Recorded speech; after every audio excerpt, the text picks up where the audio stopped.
to Tripura Info News Update.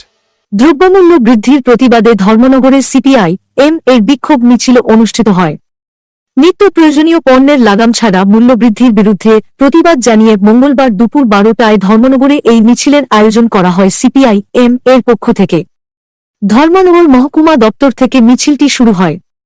মিছিলে অংশগ্রহণকারীরা দ্রব্যমূল্যের ঊর্ধ্বগতি ও সাধারণ মানুষের দুর্ভোগের কথা তুলে ধরে বিভিন্ন স্লোগান দেন। শহরের গুরুত্বপূর্ণ সড়ক পরিক্রমা করে মিছিলটি পথচলতি মানুষের দৃষ্টি আকর্ষণ করে এবং পুনরায় মহকুমা দপ্তরে এসে শেষ হয়। সিপিআই এম রাজ্য সম্পাদক মণ্ডলীর সদস্য অমিতাভ দত্ত জানান, এই মিছিল রাজ্য জুড়ে দ্রব্যমূল্য বৃদ্ধির বিরুদ্ধে চলমান আন্দোলনেরই অংশ। তিনি অভিযোগ করেন, ক্রমাগত মূল্যবৃদ্ধি সাধারণ মানুষের জীবনযাত্রাকে কঠিন করে তুলছে। মূল্যবৃদ্ধি নিয়ন্ত্রণে কার্যকর পদক্ষেপ নেওয়ার দাবি জানিয়ে তিনি আন্দোলন আরও জোরদার করার হুঁশিয়ারি দেন।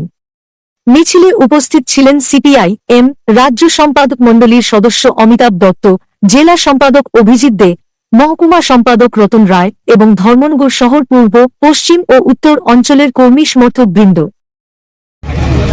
মোদী সরকার ক্ষমতা আসার পর যে প্রতিশ্রুতিগুলো দিয়েছিল কোনো প্রতিশ্রুতি রক্ষা করতে পারে এরই মধ্যে মানুষের বিরুদ্ধে যুদ্ধ ঘোষণা করেছেন। গত 93 দিনে দুই পর্যায়ে পেট্রোলের দাম বৃদ্ধি করেছেন 89 টাকা। অস্বাভাবিক। পেট্রোল, ডিজেল, রান্নার গ্যাস, সিএনজি সহ প্রত্যেকটা জিনিসের দাম বৃদ্ধি পেয়েছে। রান্নার গ্যাসের দাম বৃদ্ধি পেয়েছে 89 টাকা গত 4 মাসে, 92 দিনের ব্যবধানে। পেট্রোলের দাম বেড়েছে, সার, বীজ, কীটনাশক, ঔষধের অস্বাভাবিক দাম বেড়েছে, কোনো নিয়ন্ত্রণ নেই।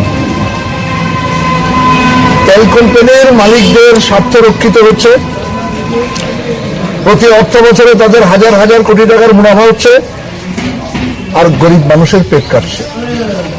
পেটে ভাত নেই, হাতে কাজ নেই, পকেটে পয়সা নেই।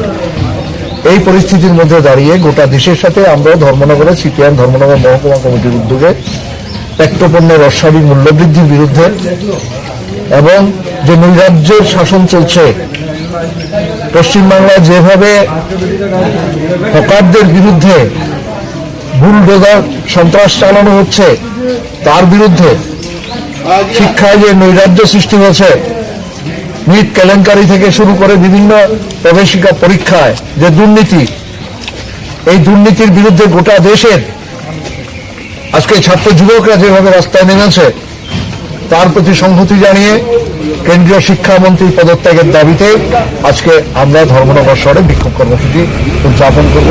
গোটা দেশের প্রতি, গোটা দেশে যে আন্দোলন, সেই আন্দোলনের প্রতি সংহতি জানিয়ে।